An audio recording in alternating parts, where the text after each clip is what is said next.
What is up, guys? J'espère que vous allez bien, que vous êtes en pleine forme. Bienvenue sur le podcast Conversation Awesome avec Karmakin. A place where we speak Franglish, say the word awesome a lot, mais surtout un endroit d'inspiration et d'éducation pour vous aider à optimiser votre santé globale from the inside out. Mon nom est Claudia, fondatrice de Karmakin, et ma mission avec ce podcast est de t'amener dans un monde de développement personnel, d'optimisation d'habitudes de vie et de découverte so you can unleash your potential and live the life you truly want and deserve. Merci d'être à l'écoute. You're awesome.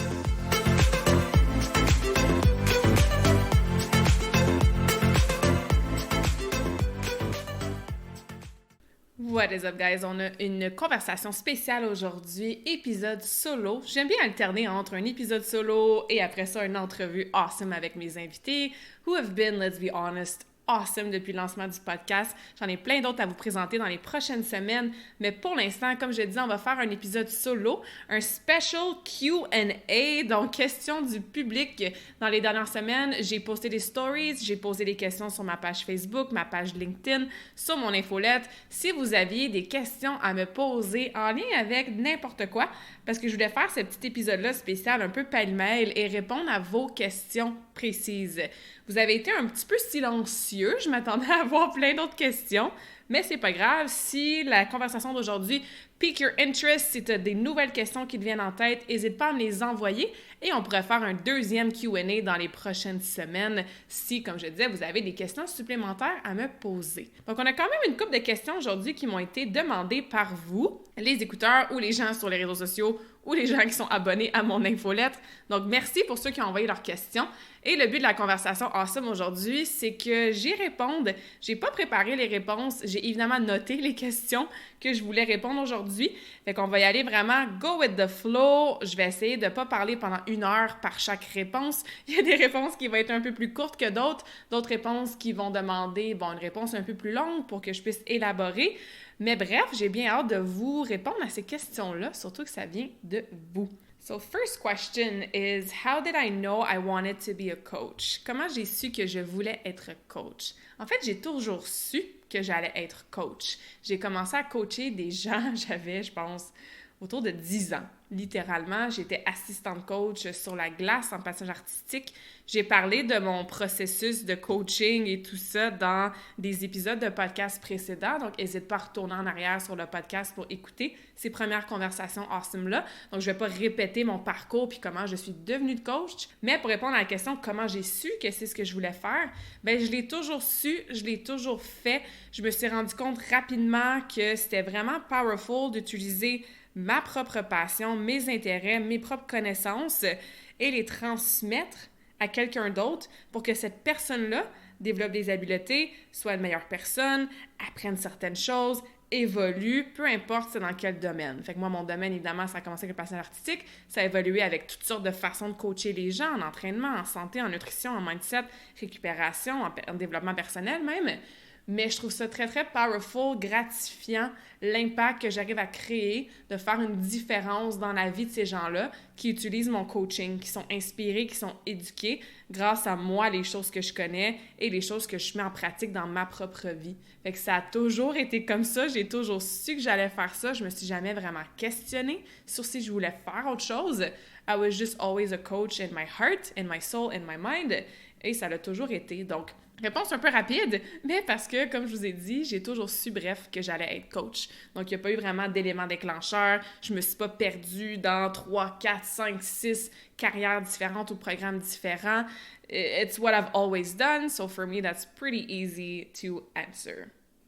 Une deuxième question que j'ai reçue, c'est, on change de sujet complètement, comment moi je maintiens mon poids? Est-ce que je me donne une marge, un chiffre à ne pas dépasser? Ça, c'est une excellente question parce que si tu écoutais ma conversation awesome sur mes troubles alimentaires, j'en parle un petit peu de la relation avec mon poids. Bon, en ce moment, comment je maintiens mon poids? Je te dirais que ça se maintient toute seule. J'ai tellement des bonnes habitudes intégrées depuis tellement longtemps.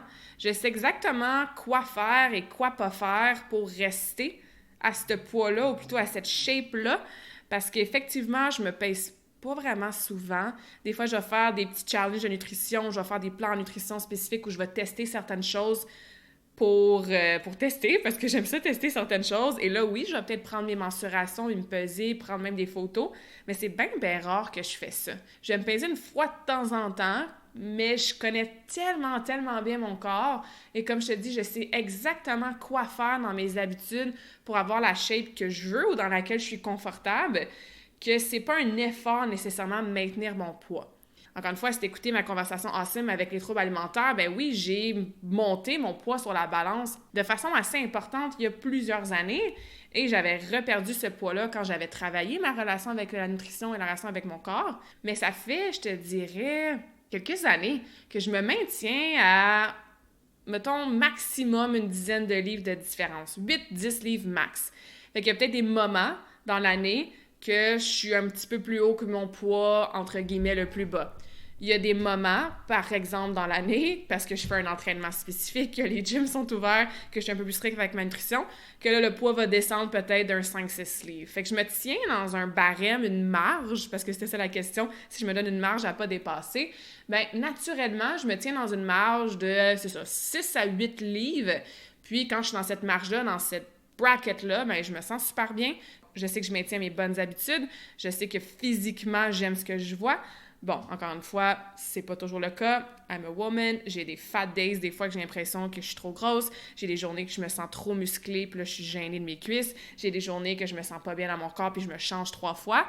Je pense que je vais toujours être transparente à ce niveau-là, que c'est pas parce que maintenant ma relation est tellement mieux avec la nutrition, puis maintenant ma relation est tellement mieux avec mon corps, que j'ai pas encore parfois ces moments-là. C'est juste de se questionner pourquoi ces moments-là y arrivent et de ne pas leur donner trop d'attention. Mais bref, pour répondre à la question, ben je maintiens mon poids par mes bonnes habitudes. Je suis quelqu'un qui est ultra constante dans la vie. Donc moi, je mange bien, puis bien pour moi. Chaque personne a ses standards de manger bien. Ça signifie quoi pour elle? Ben c'est ça, 95% du temps, c'est là que je me sens le mieux. De temps en temps, je vais manger un repas, une collation différente quand il y a un événement spécial. Je me sors du tout ou rien, comme j'expliquais aussi dans ma conversation avec les troubles alimentaires. Et si, mettons, je me pèse puis que je vois que je me rapproche de ma marge à pas dépasser, bien, je sais exactement qu'est-ce qu'il faut que je fasse. Puis en quelques jours, bien, je suis revenue à un poids que je suis confortable. Par contre, le chiffre en soi sur la balance ne va jamais, jamais, jamais dicter mon humeur de la journée. Fait que des fois, je le sais, là. Je suis consciente des petites habitudes que j'ai prises. Je me vois, je le sens dans mon corps. Fait que je sais que j'ai peut-être pris une coupe de livres de gras. Puis des fois, je me pèse pour valider, mais comme I already know what number I'm gonna see ou à peu près. Et même si je vois que, oups, c'est vrai, là, j'ai peut-être monté 3-4 livres dans le dernier mois, mais jamais ça va dicter mon humeur de la journée. Puis ça, c'est important de comprendre, mesdames, parce que des fois, on se suit tellement sur ce chiffre-là que s'il est trop haut, ou plus haut qu'on pensait, ben on est déçu, on est fâché, on est découragé, on se sent coupable, et là, on est de mauvaise humeur toute la journée. Et au contraire, si des fois, on se pèse, puis on pensait avoir 2-3 livres de plus, puis finalement, on les a pas, ben là, wouhou, on est tellement contente puis satisfaite. Mais je veux dire, tu te promènes pas avec le chiffre dans ton front. Il y a personne qui sait combien tu pèses, sauf toi, sauf peut-être ton professionnel de la santé ou ton médecin. Puis même encore là, ce chiffre-là a aucun lien avec ta valeur en tant que personne. Donc, oui, je maintiens mon poids, oui, je me donne une marge dans ma tête à peu près à ne pas dépasser. Je reste autour de 6 à 8 livres, des fois c'est 7 à 8 livres de moins, des fois c'est 6 à 8 livres de plus. Je dis souvent que you look like what you do. Fait que quand j'étais en mode powerlifting, j'étais plus pesante. Quand j'ai fait ma compétition en patinage artistique, j'étais beaucoup plus légère. Là, je me tiens vraiment entre les deux. Mais ceci étant dit, ce chiffre-là, quand je le vois, c'est du data, c'est de l'information. Et j'ai pas besoin d'avoir une bonne ou une mauvaise journée à cause de ce chiffre-là. Je suis aussi awesome que je paye 110 livres, 160, 200 livres. Ben ma valeur en tant que personne n'est pas dictée par ce chiffre-là. Et ça, même quand j'avais des troubles alimentaires, j'étais quand même bonne à ce niveau-là. J'ai jamais trop freak out à propos du chiffre. Donc, très bonne question, mais je t'encourage surtout à réfléchir, OK, moi, c'est quoi ma relation avec ce poids-là? Pourquoi j'ai l'impression qu'il faut que je me donne une marge maximum à atteindre? Évidemment, ça fait partie de les résultats de toutes les habitudes que tu fais au quotidien en lien avec ta nutrition, ton entraînement, ton sommeil, ta gestion de stress et tout ça. D'ailleurs, je viens d'avoir un flash. Merci pour la question, parce que je pense que ça vaut la peine de faire un épisode au complet sur le chiffre sur la balance, sur la différence entre perdre du poids et perdre du gras. Donc, merci la personne qui a posé cette question-là. C'est très apprécié. On va en parler deep dive là, dans une autre conversation. Prochaine question. On m'a demandé ma routine matinale, ça ressemblait à quoi? Parce que la routine matinale, la morning routine, c'est quelque chose que, bon, je parle quelques fois dans mes stories. C'est quelque chose que je vais travailler aussi avec mes clientes, que ce soit dans l'Académie Karmakin ou mes clientes one-on-one VIP. Et effectivement, win your morning, win your day. Donc, ce que tu fais le matin, les premières choses que tu fais, peu importe c'est à quelle heure, mais ça va te dicter comment tu vas te sentir le reste de ta journée. Et oui, it's that powerful. Ça va pas nécessairement dicter juste la prochaine heure, mais ça va dicter ton énergie, ton humeur, ton attitude, your flow, your stress pour le reste de ta journée. Donc moi, j'ai complètement changé ma routine matinale en 2016 ou 2017. Je me rendais compte que je perdais beaucoup de temps dans mon lit à sauter sur mon téléphone, à répondre à des courriels. J'étais déjà en mode réaction aussitôt que je m'ouvrais les yeux. Et j'ai lu le livre Miracle Mornings for Entrepreneurs. Donc, Miracle Mornings, si vous marquez ça sur Google, vous allez trouver tout de suite. C'est un livre très, très connu. Et quand j'ai lu ça, j'étais comme, wow, c'est vrai, d'avoir une petite routine matinale. Des fois, c'est 5 minutes, des fois, c'est 2 heures. Mais de commencer ta journée avec intention, à te faire du bien, à prendre du temps pour toi et à pas être dans le chaos ou dans répondre à des messages tout le temps parce que j'étais vraiment addicted à mon téléphone, répondre à mes clientes. Je commençais dans ma business, donc je pensais qu'il fallait que je overwork tout le temps. Ben, j'ai changé ma routine matinale complètement et I never looked back. Fait que depuis presque 5 ans, ça a changé ma routine matinale. Comme je vous disais, des fois, c'est 5 minutes parce que j'ai un projet super tôt à faire ou j'ai un rendez-vous tôt ou quoi que ce soit. Des fois, c'est plus long, 1 heure, 2 heures de temps parce que, bon, j'ai pas de rendez-vous, j'ai plus de temps ou je veux prendre plus de temps ou je me lève plus tôt. Mais ça a beaucoup changé à travers les 5 dernières années. Par contre, ce qui est toujours resté constant, c'est que je fais des choses qui me font du bien, qui sont loin de mon téléphone, loin de la technologie, qui sont pour moi et qui font en sorte que je suis pas en mode réaction ou en mode chaos dès les premières minutes de ma journée. Et c'est incroyable les bénéfices que ça a amené dans ma vie personnelle, dans ma vie professionnelle, dans mon alignement, d'être grounded, d'être present, d'être grateful. Donc, ce que je fais spécifiquement, j'ai certaines phases. Des fois, ça a été que, bon, je me lève et puis tout de suite, je fais une routine d'étirement de 10-15 minutes, I'm in movement.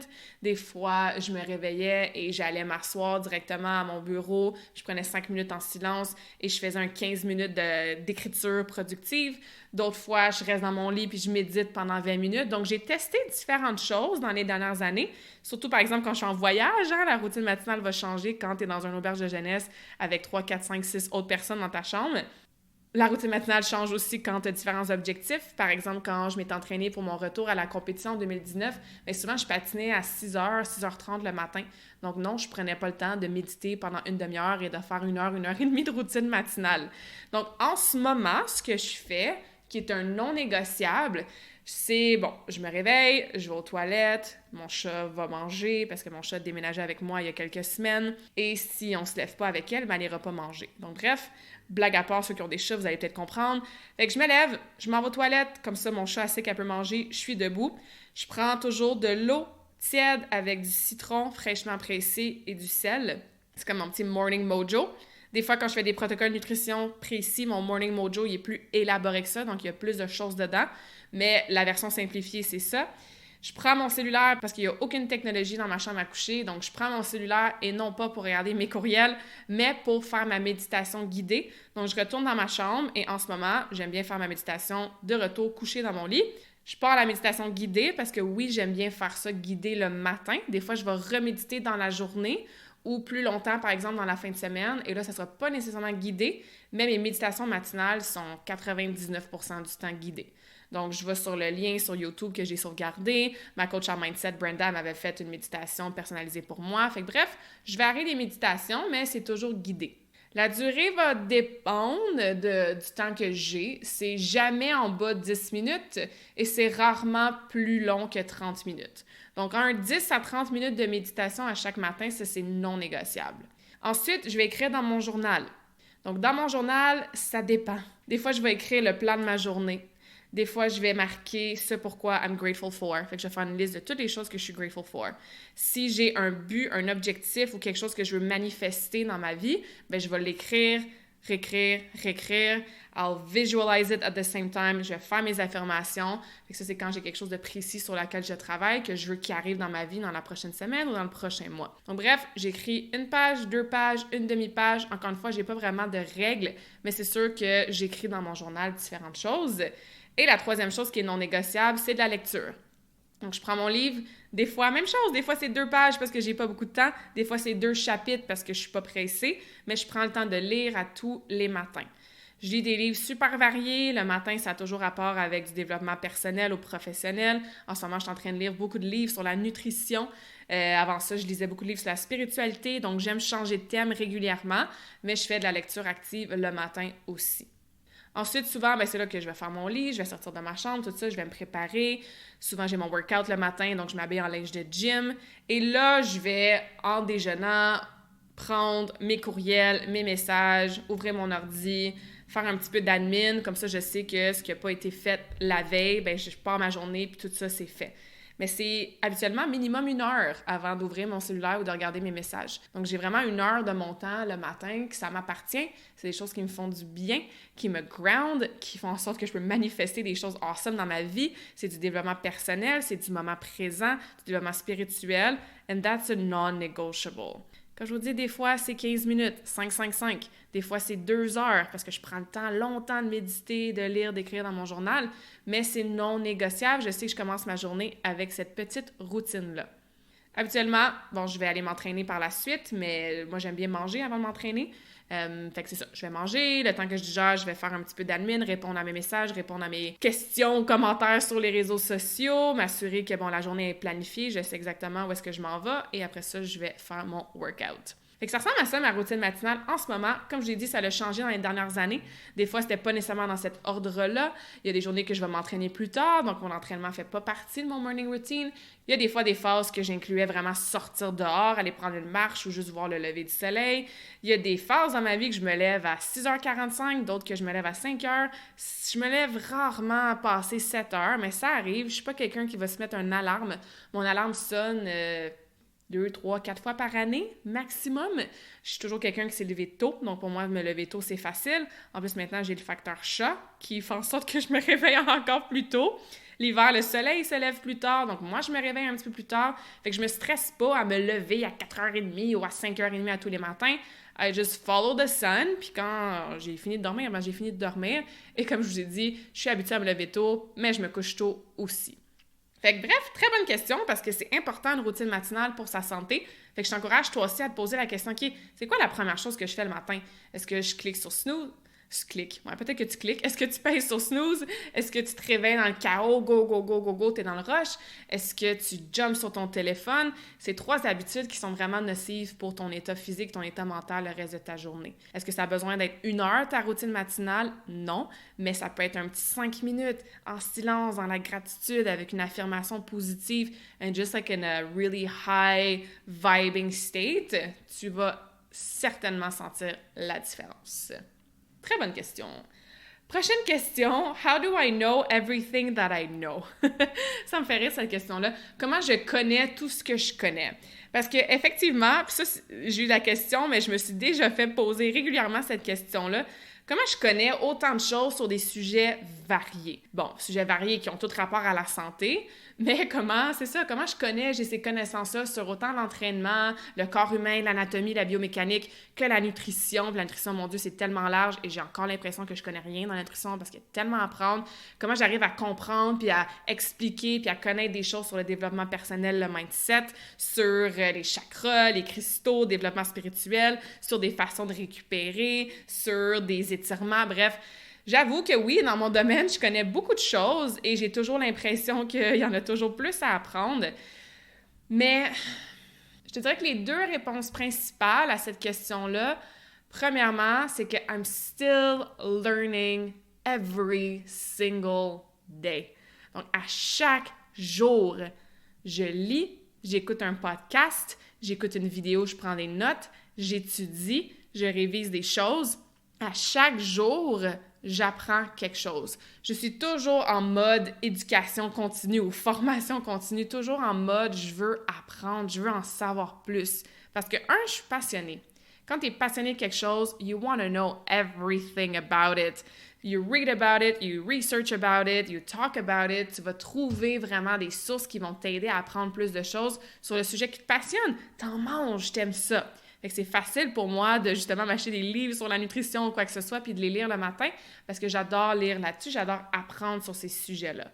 Et comme je suis toujours en mode apprentissage, et ça a toujours été facile pour moi apprendre des choses, je veux dire, à l'école, j'étudiais pas pour mes examens. Je suis le genre de personne qui va entendre quelque chose une fois et je vais m'en souvenir probablement pour toujours ou presque, où je vais me faire expliquer quelque chose et je vais le comprendre right away et je vais pouvoir l'expliquer à mes clientes. Donc, j'ai quand même cette facilité-là d'apprentissage. Fait que ça, c'est vraiment un premier gros morceau qui est important. Si tu veux connaître des choses, ben you gotta learn about it. C'est différentes façons. Il y a évidemment l'apprentissage au niveau de l'école, hein, ton bac à l'université, si tu veux faire une maîtrise, un cours, un certificat. Mais moi, j'aime bien apprendre by myself par, comme je te disais, des livres, des séminaires, des conférences. Je m'inscris à des webinaires de toutes sortes. Il y a 2 semaines, j'ai fait un 5-day challenge avec une fille avec qui j'ai fait un mentorship à un moment donné. Puis il y a des choses que je savais déjà, mais il y a des choses que j'ai apprises. Donc, je me mets toujours dans ces environnements-là pour apprendre. Fait que ça explique how I know everything that I know. Et l'autre chose aussi, c'est que j'ai des coachs.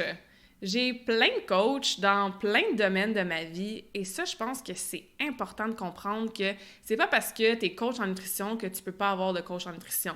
Au contraire, c'est pas parce que tu es entraîneur personnel que tu peux pas, toi, avoir un entraîneur personnel.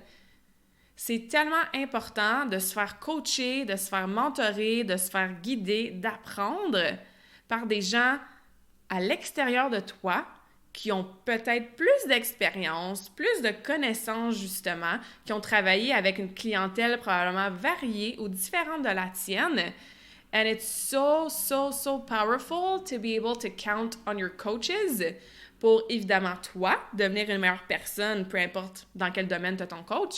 Mais après ça, je suis capable facilement, ça revient à ce que je disais tantôt, d'utiliser ce que moi j'apprends à travers mes coachs et l'utiliser pour mes clientes. Par exemple, l'été passé, j'en ai déjà parlé dans un épisode de podcast, j'ai fait un plan de 12 semaines avec Brad, qui est un de mes bons amis, qui était sur le podcast la semaine passée. Et ce que j'apprenais pour moi, pour ma nutrition, ben c'est de l'apprentissage que je peux conserver et réutiliser après pour certaines clientes qui sont dans la même situation que moi ou dans le même profil que moi ou qui ont des objectifs similaires à moi. Quand j'ai une grosse conversation avec Joe, mon coach, sur le fait que je suis un petit peu une workaholic et que j'avais de la misère à m'écouter puis à ajuster ma semaine, mes objectifs ou même mon entraînement parce que j'étais proche d'un burn-out, ben maintenant, quand j'entends une cliente qui me dit qu'elle vit pas mal la même chose, mais je peux utiliser les stratégies, les outils que Joe m'a appris pour l'aider cette personne-là aussi. Fait que d'être toujours en mode éducation, apprendre, avoir plus de connaissances et d'avoir des coachs qui ont cette expérience-là de plus de toi, bien, je pense que c'est la recette gagnante to always learn more, know more, evolve, grow. Puis comme tu peux peut-être m'entendre, je suis passionnée par ça, j'adore mes appels avec mes propres coachs. C'est ça, j'ai Joe et Sarah, évidemment, que je vous en parle souvent, qui sont mes coachs en... Je dis des coachs en business, mais on parle de n'importe quoi. Là, dans le fond, on parlait de mes relations personnelles avec les hommes. Fait que j'ai dit à Joe que c'était un relationship coach en même temps. Donc, they're my business coaches, mais c'est aussi, bon, des coachs de vie, des coachs de développement personnel. Fait que c'est beaucoup plus que juste des business coaches. J'ai coach en nutrition. Quand je fais des compétitions spécifiques, par exemple en patin, j'ai une coach en patin. Quand j'ai fait des compétitions de powerlifting, j'avais un coach en powerlifting, même si moi, je suis capable de faire des programmes, mais d'avoir cette ressource-là qui en connaît peut-être un peu plus que moi, c'était génial. J'ai une coach en mindset, Brenda, que j'ai eue sur le podcast. Est-ce que j'y parle à toutes les semaines? Non, mais je sais qu'elle est là quand j'en ai besoin. J'ai Julien aussi qui était sur le podcast. Quand j'ai besoin d'une conversation au niveau de la psychologie, psychothérapie, ben c'est lui que je vais voir. J'ai Sylvie aussi qui va être sur le podcast bientôt, qui est, bon, coach, c'est peut-être pas le terme qu'elle utiliserait, mais au niveau de la spiritualité, du Reiki, mon energy healing, ben c'est elle que je vais voir. Fait que j'ai ces gens-là clés dans ma vie que je peux me tourner vers quand moi j'ai besoin et que j'apprends énormément d'eux autres aussi. C'est pour ça que j'adore mon podcast, j'adore ce projet-là parce que I can share these awesome people with you. Fait que j'espère que vous bénéficiez d'apprendre de ces gens-là autour de moi qui, eux, m'apprennent aussi énormément de choses. Donc, excellente question. Prochaine question, est-ce que tu es toujours de bonne humeur? Bon, ça aussi, hein, je ris parce que j'ai souvent cette question-là, ou « Ah, Claudia, tu as toujours de l'énergie ou tu es toujours de bonne humeur? » Je pense que c'est impossible pour n'importe quel humain d'être toujours en mode high energy, tout va bien, bonne humeur, souriant, this is the best day of my life. Je pense qu'on se ment à nous-mêmes si on se force à être dans cet état-là. Ceci étant dit, je pense que l'attitude, c'est tout dans la vie. Et trust me, ça se travaille parce que moi, j'avais vraiment une attitude de merde quand j'étais jeune. Demande à mes coachs en patin. Mais quand j'avais 8, 9, 10, 11 ans, là, j'avais vraiment une attitude de merde. J'étais, désolée pour le mot, mais j'étais toujours en train de me fâcher après moi-même. Je manquais un saut sur la glace, c'était la fin du monde. Je pétais des crises, j'étais fâchée après moi-même. J'avais pas une bonne attitude, j'étais entêtée, je voyais noir, je voyais toujours le mauvais côté des choses. J'étais dure avec moi-même, and it was always very negative, like a really bad attitude. And I shifted that around. Donc, je trouve que la bonne humeur va avec ton attitude. Puis ce que j'aime dire, c'est que peu importe comment je me sens, mon attitude est toujours bonne. And again, c'était pas toujours comme ça. Mais depuis que j'ai à peu près 16-17 ans, là, mon attitude a vraiment, vraiment shifté. Fait que même si je me sens, un peu triste, un peu lonely, un peu en colère, peur, coupable, honteuse, tu sais, les émotions qu'on appelle un peu désagréables, même si je me sens comme ça, ce qui est tout à fait normal d'avoir ces émotions-là, bien, mon attitude reste quand même toujours positive. Fait que quand il y a quelque chose qui me choque, quand il y a quelque chose que j'ai de la peine, quand il y a quelque chose qui me dérange, puis que ça pourrait jouer sur mon humeur, je prends la décision de voir cette situation-là de façon positive. Et ça, tout le monde peut travailler ça. There's always a positive side for anything. N'importe quelle circonstance, il y a toujours une leçon à apprendre. Il y a toujours une façon de grandir à cause de cette épreuve-là ou cette émotion-là. Il y a toujours un message derrière l'émotion. Et il y a toujours un silver lining. Il y a toujours un côté positif. Donc, n'importe quoi qui m'arrive, mon mode défaut maintenant, c'est de voir le bon côté des choses et d'être reconnaissante.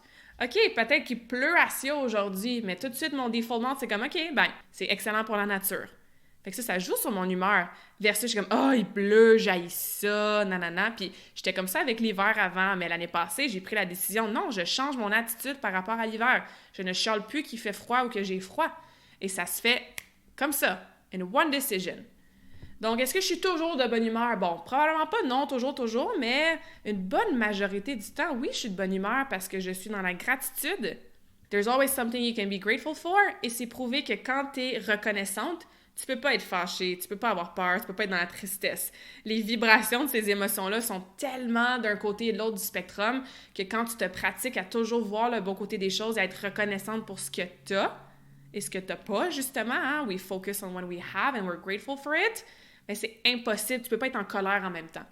Fait que, bref, voir le bon côté des choses, avoir une bonne attitude, être reconnaissante, je suis pas mal toujours de bonne humeur, puis j'ai toujours de l'énergie. L'énergie, c'est différent. L'énergie a un grand lien avec tes habitudes de vie, parce que si tu bouges pas, tu manges mal, puis tu dors pas, puis des pensées négatives, ça va jouer négativement sur ton énergie. Donc ça, je mets les deux choses un petit peu séparées, malgré que c'est relié. Mais, comme je disais, répondre à la question, toujours de bonne humeur, probablement pas, parce que je pense que c'est impossible. Mais encore là, c'est quoi, toi, ta définition de la bonne humeur? Et oui, presque toujours, je suis de bonne humeur parce que je décide d'être dans ces vibes positives-là.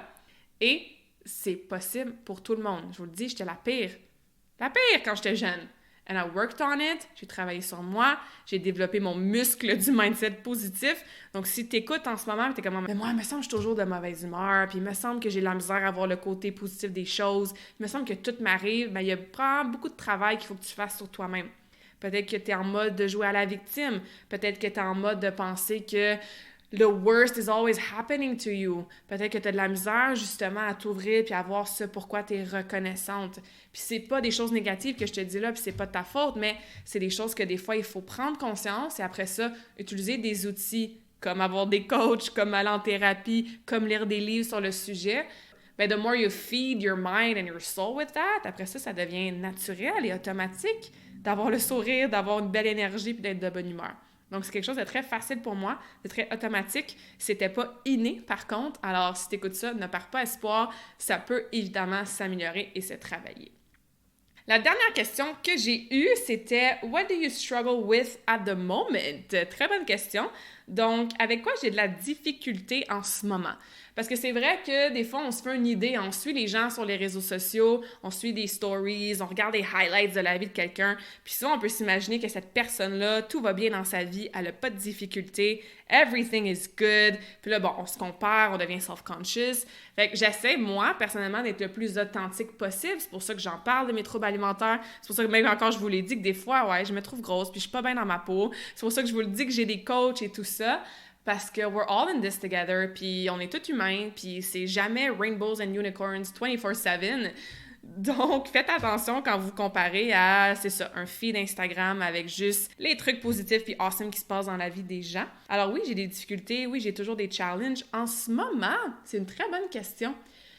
Je suis quelqu'un qui est très, très, très self-aware, donc je te dirais quasiment chaque jour maintenant, mais au minimum une fois par semaine, je regarde ma semaine, je fais le bilan, je regarde qu'est-ce qui a moins bien été, qu'est-ce qui me trigger, où est-ce que j'ai pas accompli ce que je voulais accomplir, puis j'ajuste tout le temps mes stratégies, fait que je suis toujours en mouvement, en momentum forward, toujours en croissance et tout ça. En ce moment, c'est dur de trouver quelque chose avec lequel je struggle quand je me sens aussi bien dans ma vie et que toutes mes sphères vont bien. Mais bon, deux choses que je travaille fort et que je garde at the top of my head pour continuer à être super consciente de ça. Un, c'est de step away from work des fois. Je prends la vie très au sérieux, j'ai des gros projets que je veux atteindre, je mets beaucoup de temps, d'investissement, d'énergie sur ma business, sur Karmakin, et j'adore ça, là, c'est super gratifiant, ça me permet d'avoir un impact sur les gens, ça me permet d'avoir un lifestyle que I love, beaucoup, beaucoup de freedom, mais bon, comme on entend souvent, hein, il n'y a pas juste le travail dans la vie. Le travail, ben Karmakin, pour moi, ça représente une grande, grande, grande majorité de ma vie. Fait que souvent, je ne vais pas laisser nécessairement de temps, d'effort, d'investissement dans les autres sphères. Et comme j'ai dit, je prends ça très au sérieux, which, like I said, is a good thing. Là. Ça me permet d'accomplir des choses vraiment awesome. Mais c'est le fun d'être spontané des fois, c'est le fun d'avoir du fun, c'est le fun de se lâcher lousse, c'est le fun de prioriser d'autres choses qui n'ont pas rapport à ma to-do list qu'il faut que je fasse pour ma business. Fait que ça, c'est mieux que c'était, mais je te dirais que j'ai encore un petit peu de la difficulté avec ça. Et le deuxième élément que je crois va me suivre le reste de mes jours, c'est que j'aimerais bien à un moment donné devenir une personne qui s'en sac carrément qu'est-ce que les gens disent et pensent de moi. Et je te dirais que je suis très, très loin de ça. J'ai toujours cette petite peur-là que, bon, les gens vont me juger ou m'aimeront pas, ou que je vais brusquer quelqu'un, ou que je vais avoir dit quelque chose de pas correct, puis que là, cette personne-là va se sentir mal, ou je vais l'avoir offusqué. Et je sais que rationnellement, c'est impossible d'être aimé par tout le monde, c'est impossible de plaire à tout le monde, mais il y a quand même un petit côté de moi qui trouve ça difficile de penser que c'est ça, que quelqu'un penserait quelque chose de mal de moi. Fait que ça revient à my own self-love, my own self-worth, hein? C'est toujours du travail sur toi qu'il faut que tu fasses, ça n'a jamais rapport aux autres, so I'm super aware, mais j'ai encore un petit peu de la difficulté avec ça. Donc, c'est ce que je dirais pour what I'm struggling with right now. Puis c'est pas juste right now, c'est deux phénomènes qui font partie de ma vie depuis plusieurs années, mais comme j'ai dit, et comme je dis toujours, hein, la prise de conscience, c'est la première étape à n'importe quel changement, amélioration, effort, atteinte d'objectifs. Alors, je sais que j'en suis très consciente et maintenant, quand je reconnais ces pensées-là, que je reconnais ces actions-là, mais je suis capable d'utiliser mes petits outils, là, puis de rediriger le tout dans un sens qui va me permettre de continuer à évoluer puis d'être la meilleure version de moi-même. Mais sinon, en ce moment, ça va bien, je suis dans un bon flow, puis je te remercie beaucoup pour ta question. Et ça faisait le tour pour les questions. Merci beaucoup. Si jamais vous en avez eu d'autres pendant que vous avez écouté l'épisode qui ont spike your interest, qui vous êtes monté à la surface, vous êtes comme « Ah, j'aurais pu lui demander ça », bien, n'hésitez pas à m'écrire, hein, Karmakin sur les réseaux sociaux, claudia@karmakin.ca. J'ai des épisodes mind-blowing qui s'en viennent pour vous, des invités tellement awesome et inspirants, d'autres épisodes solo aussi qui vont continuer de t'aider, de t'inspirer, de t'éduquer avec ta santé, tes habitudes quotidiennes, ton développement personnel. Puis évidemment, je fais ce contenu-là pour t'aider toi. Fait que si tu as des questions, gêne-toi pas, ça va me faire plaisir de pouvoir parler de sujets qui vont concrètement t'aider. So don't be shy, guys, reach out, ça me fait toujours plaisir de vous jaser, de vous répondre. Et comme à chaque épisode, je vais vous laisser sur un quote. On va dire qu'une des questions, c'était « C'est quoi ma citation préférée? » Ce qui serait, mon Dieu, tellement dur à répondre parce que j'en ai beaucoup, beaucoup. J'en ai comme une couple de mes préférés qui me viennent en tête, mais je pense que j'en ai déjà partagé dans les épisodes précédents. Donc, je vais en dire une autre. Je pense pas que celle-là que je vous l'ai déjà partagée. C'est une de mes préférées. Tough times don't last, but tough people do.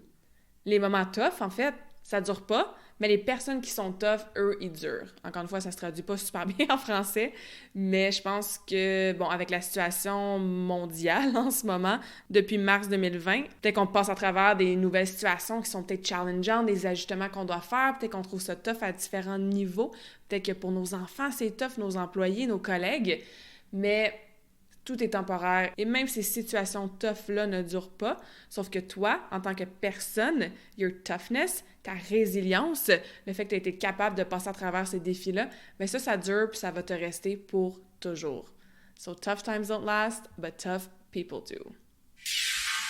J'espère que cette conversation awesome t'a inspiré. Et d'ailleurs, I would love to hear back from you.